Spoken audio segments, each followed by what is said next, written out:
지금 우리는 손가락 하나로 가고 싶은 여행지를 선택하고 편하게 비행기와 숙소를 예약하는 시대에 살고 있습니다. 유튜브에서는 수많은 여행 인플루언서들이 세계의 구석구석을 눈앞에서 보듯이 생생하게 보여줍니다.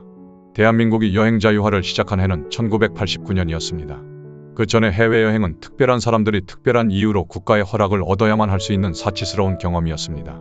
하지만 우리나라에는 여행 자유화가 시작도 되기 이전에 이미 1958년부터 시작해 30여 년에 걸쳐 160개국 1천여 개 도시를 누빈 여행가가 있었습니다. 바로 한국 최초의 세계여행가 김찬삼 선생님이십니다. 그는 1926년 황해도 신천에서 태어나 판사였던 아버지를 따라 인천으로 이주했습니다. 1950년 전쟁통에 서울대학교 지리학과를 졸업하고 인천고 지리교사로 근무하던 김찬삼은 자신이 죽은 지식을 학생들에게 가르치고 있다고 생각합니다. 그의 어릴 때 꿈은 배를 타고 세계를 돌아다니는 선장이 되는 것이었습니다. 그의 어릴 적 꿈과 그가 직업으로 선택한 지리교사의 사명감으로 김찬삼은 세계 일주를 계획하게 됩니다.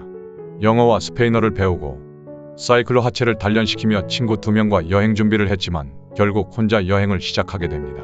당시 이미 일남 3녀를 거느린 32살의 가장이었던 김찬삼은 미국 비행기에 몸을 싣고 제1차 세계여행을 떠납니다. 미국 유학을 겸한 그의 여행은 미국 본토와 알래스카를 거치고 남미와 중동 아프리카를 지나 61년 7월 끝이 납니다. 그의 2차 여행은 63년 1월 시작되었습니다. 동남아와 서남아 그리고 아프리카 대륙을 돌아 64년 8월 귀국하게 됩니다. 그리고 계속되는 3차 동남아 남태평양 여행과 4차 아마존 여행 그리고 북극과 갈라파고스 제도를 지나 중남미 카리브해까지 총 8차의 여행이 69년부터 83년까지 계속됩니다. 이렇게 전 세계를 누비며 수첩에 깨알같이 남긴 글과 직접 찍은 사진들로 만든 그의 첫 여행기는 1962년 어문각을 통해 책으로 출판되었습니다. TV도 제대로 보급되지 않았던 시기이고 세계여행은 꿈도 꾸지 못하던 시절에 다른 세상의 이야기를 들려주는 그의 책은 엄청난 화제를 모으게 됩니다. 그리고 1972년 대형 판형과 초호화 양장본에 직접 찍은 전 세계의 희귀한 컬러 사진이 가득한 그의 책이 다시 삼중당에서 출판되자마자 국민적인 인기를 얻는 베스트셀러가 되었습니다. 당시 도시화가 시작되던 대한민국은 부동산 개발 열풍으로 현대식 주택으로의 전환이 이루어지던 시기였고 새집의 거실에 당시 돈으로 20만 원이 넘는 김찬삼의 세계여행 전집을 꽂아두는 것은 하나의 문화적인 현상이 되었습니다. 10권으로 완간된 그의 여행기는 100만 부가 넘게 팔렸고 김찬삼은 TV와 라디오에도 자주 출연하는 명사가 되었습니다. 하지만 그의 열정은 식을 줄 몰랐습니다. 김찬삼은 환갑이 넘은 나이에 새로운 도전을 시작합니다. 1986년 시작된 그의 11차 세계여행은 북부아프리카를 시작으로 남극, 동유럽까지 1990년까지 14차 여행으로 이어집니다.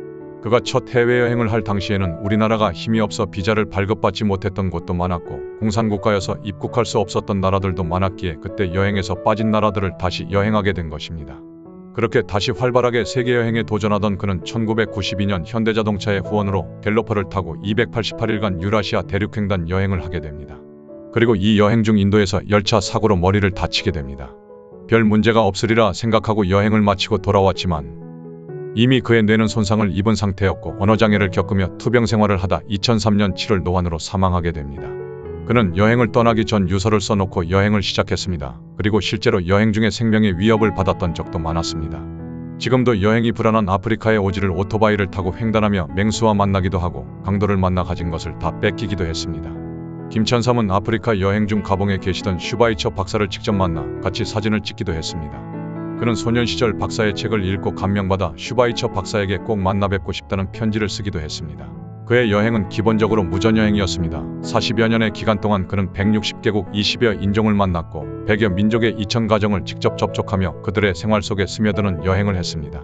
그가 첫 여행을 시작했던 1950년대의 한국은 세계에서도 가장 가난한 나라 중 하나였고 전 세계 제외 공간도 거의 없는 상태에서 거의 무전여행을 하며 아프리카를 2번이나 종횡단하며 풍토병 1번 걸리지 않고 살아남은 것은 기적에 가까운 일이었습니다. 그가 남긴 사진과 자료들은 문화인 유학적인 가치를 가지며 산업화로 지역 문화와 자연 경관이 빠르게 사라진 현실에서 그 나라에서조차 귀한 자료로 여겨져 자료 제공 요청을 받기도 합니다. 사람 머리를 잘라 말려서 만드는 중남미의 장식품 산사부터 연기로 시신을 말리는 오세아니아 지역의 훈제 미라까지 지금은 사라져 찾아볼 수 없는 귀중한 문화들을 직접 사진으로 찍어서 남긴 그의 기록은 시간이 지날수록 퇴색하기보다 더 생생해지는 소중한 유산입니다. 그는 2001년부터 자신의 고향인 인천 영종도에 인쇄로 모은 돈으로 김찬삼 세계여행문화원을 열고 자신의 여행 경험을 후세와 나누는 공간으로 발전시키려 했지만 인천시가 건립하는 영종역사관의 부지가 수용되며 2013년 문을 닫게 됩니다. 자신의 경험을 후손들에게 나누어 세계로 꿈을 펼치게 하기 위해 만든 그의 문화원은 뜻 있는 많은 사람들의 반대에도 불구하고 영종역사관의 건립에 자리를 내주게 됩니다. 아직도 그의 후손들은 김찬삼의 유지를 이어갈 세계여행박물관을 건립하기를 희망하며 정부 당국과 협의를 하고 있지만 예산 문제로 실현이 안 되고 있습니다.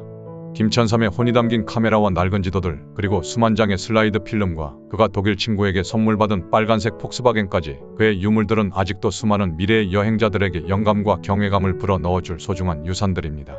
김찬삼이 여행을 시작하며 친구에게 남긴 유서는 이렇게 말합니다. 내 목적을 위해서는 어떠한 고난도 기쁘게 받으련다. 설령 내가 무슨 사고로 죽더라도 서러워 말고 운명이라고 체념하고 부모에게 위로하여 줄 것이며 애들의 교육을 잘 부탁한다. 그리고 그는 말합니다. 나의 경험에 비추어 보면 인간 수업에 있어 여행처럼 좋은 것은 없다고 보인다. 세계 언어는 2000여 종.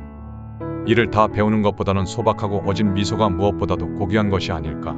실제로 그가 여행에서 남긴 사진들에서 그의 얼굴은 인자한 미소로 가득합니다. 돈도 없이 전 세계를 누비는 극한의 여행의 어떤 순간에도 그가 잃지 않았던 것은 바로 그 미소였고, 그를 지켜준 것도 바로 그 미소였던 것입니다.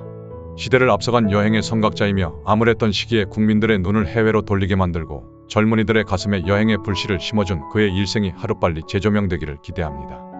우리 삶을 더 행복하고 가치 있는 삶으로 만들어준 수많은 한 사람의 이야기가 궁금하시면 구독과 좋아요로 후원을 부탁드립니다.